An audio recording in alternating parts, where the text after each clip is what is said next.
संसद ने गत सत्र में जो अधिनियम पारित किया, उस अधिनियम को लेकर के कांग्रेस ने यथा चरित्र और यथा इतिहास जिस तरह से झूठ को एक बार फिर खड़ा करने का प्रयास किया, उसी अनुक्रम में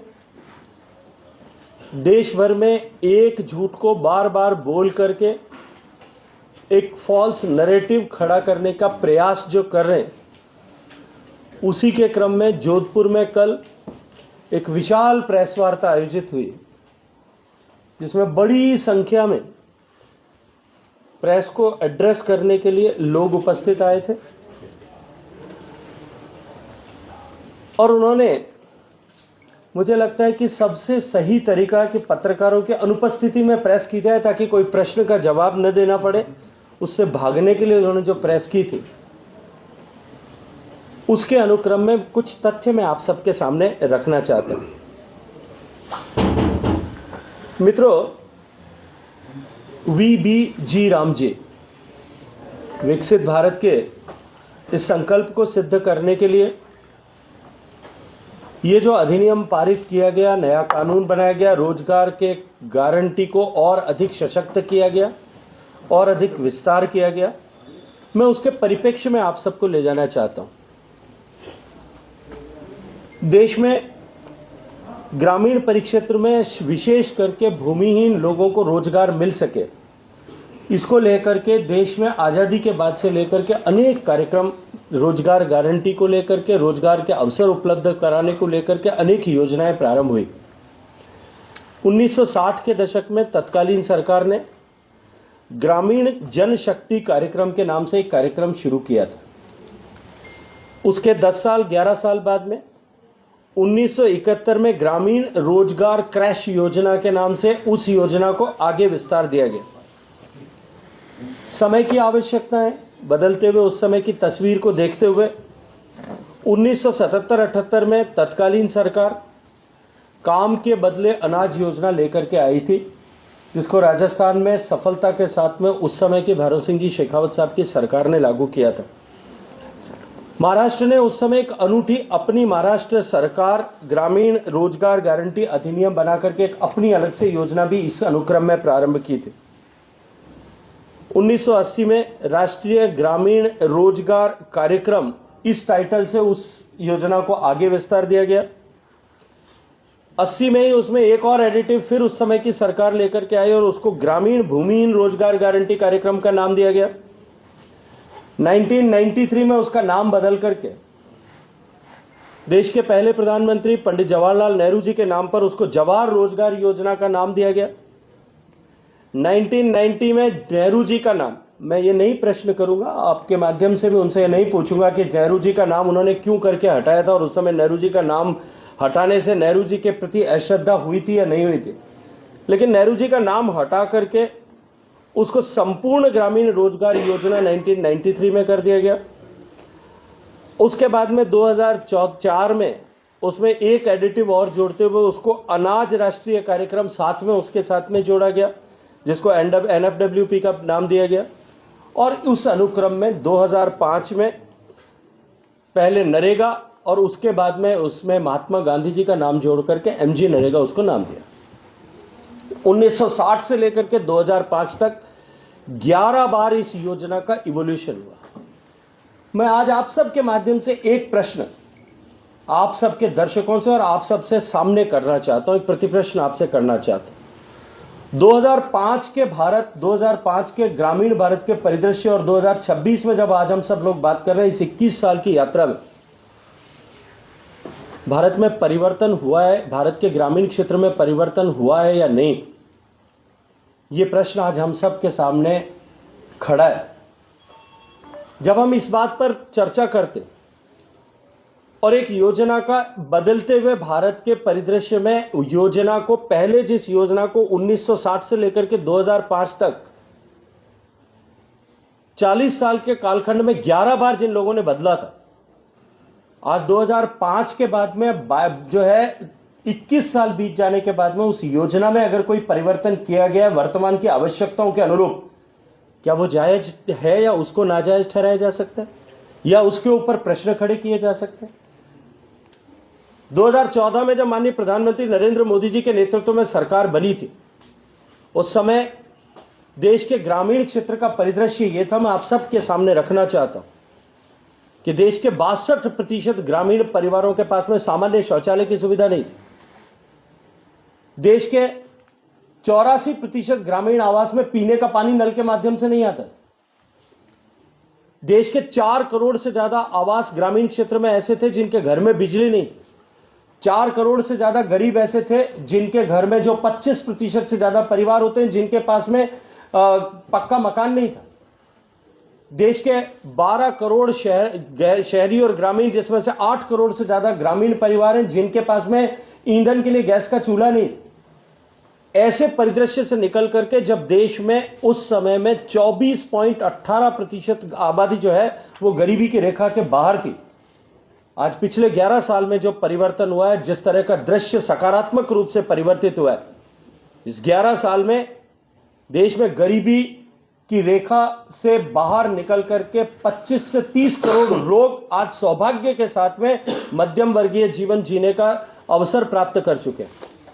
देश में गरीबी की रेखा से नीचे जो लोग थे वो 24.18% था, वो घट करके अब 4.68% पर आ गया।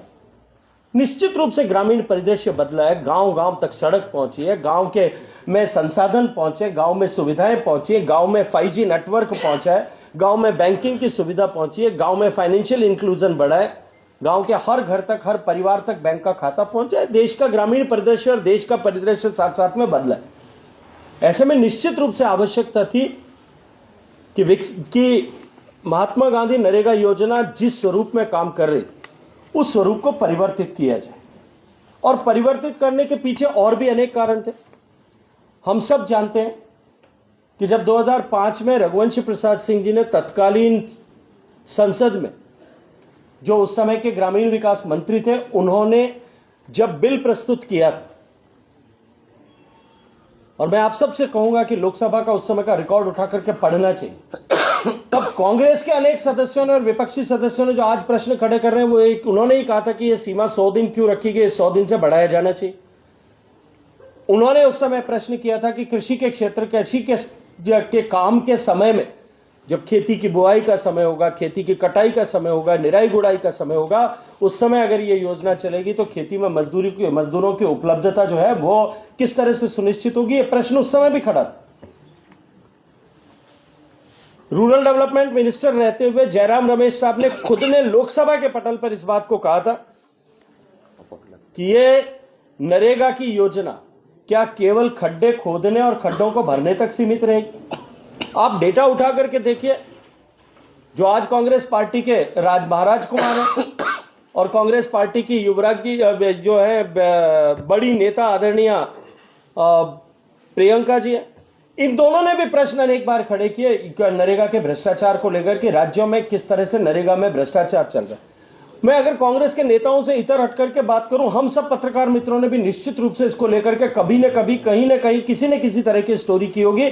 कि नरेगा में जिस तरह से काम होना चाहिए उस तरह से न काम हो रहा है, न असेट क्रिएशन हो पा रहा है, और सरकार का हजारों करोड़ रुपया,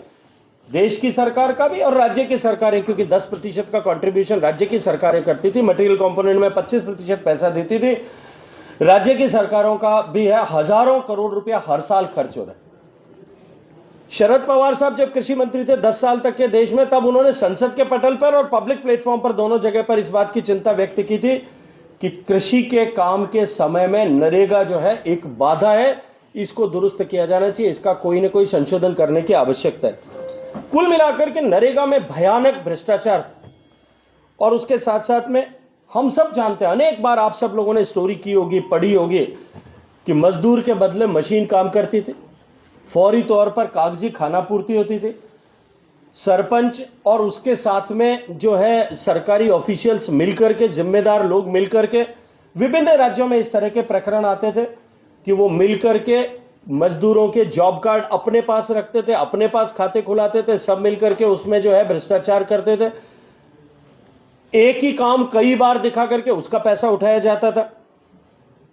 और इस सब को रोकने के पिछले सालों में जब कभी भी जो कोई भी सत्ता में रहे होंगे, प्रदेश में सत्ता में रहने वाली सरकारों ने भी, केंद्र में सत्ता में रहने वाली सरकारों ने भी, उसको अनेक प्रयास किए गए। बिना काम भुगतान ऑडिट की व्यवस्था नहीं, सोशल ऑडिट होती नहीं थी, और इन सब के चलते हुए लगभग 11 लाख से ज्यादा कंप्लेंट्स भारत सरकार के पास में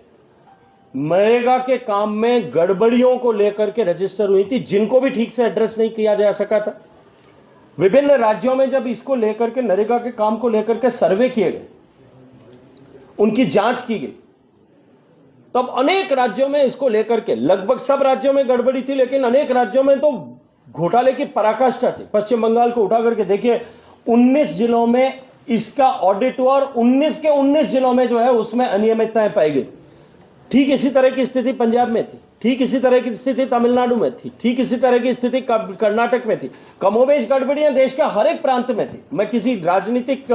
परिप्रेक्ष्य में बात नहीं करता, लेकिन कुछ राज्यों ने इसको एक मिल्किंग काउ, दूध देने वाली गाय के रूप में इसको बना लिया था, अपने लोगों को वित्तीय पोषण प्रदान करने के लिए। भारत सरकार की इस योजना को, जो मजदूरों के नाम पर पैसे को लूट करके अपने को राजनीतिक रूप से सशक्त करने और मजबूत करने के लिए वो काम कर रहे थे।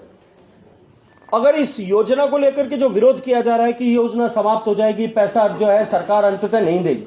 मैं एक आंकड़ा आपके सबके सामने इस भ्रष्टाचार से इतर भी रखना चाहता हूं। 2005 से लेकर के 2014 तक यूपीए की सरकार, जिस यूपीए की सरकार ने ढोल ताशों के साथ में बजा करके नरेगा योजना लागू की थी, और जब यह कहा था तब पहले साल में इसमें 45,000 करोड़ का बजट आवंटित किया था 2005-06,